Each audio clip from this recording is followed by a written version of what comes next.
Salute, it's Anthony Ganji. Welcome to another episode of On the Line. You know, labels define how we see things. In some cases, how we see people.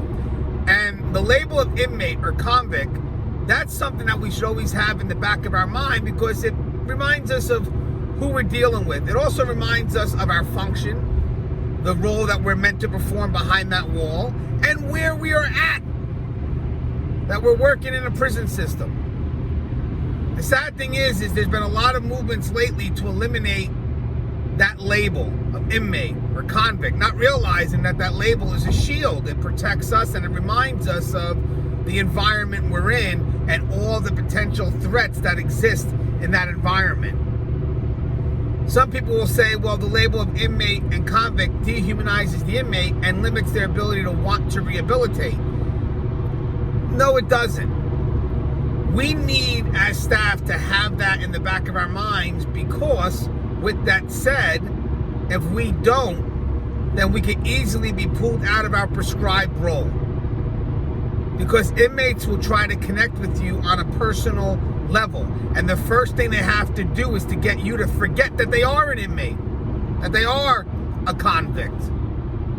And if they get you to forget that, then they find a way to get you to forget your role. And then they're able to pull you out of that prescribed role, connect with you on something personal, and now you're going down a path that you don't want to go down. You know, some facilities even go as far as calling their porters trustees, which means that by that label, I can trust that individual. Well, that's against everything that I've ever learned in the academy, and that's against everything I've ever taught in my 18 years of experience. You are to act in universal precaution. It doesn't mean I treat the inmates like animals. All it means is I'm aware of the potential threat in that environment, and I don't want to have a label that redefines that threat into something totally different, sugarcoats it, if you will. The end result is labels matter. That label is a defense for us. It doesn't mean we go around saying, hey, inmate this, and hey, convict this. But yes, we are mindful of who they are, which also reminds us of where we are, what we need to do behind this wall, and ultimately the threats that exist, especially when it comes to manipulation, because manipulation is so slow and subtle.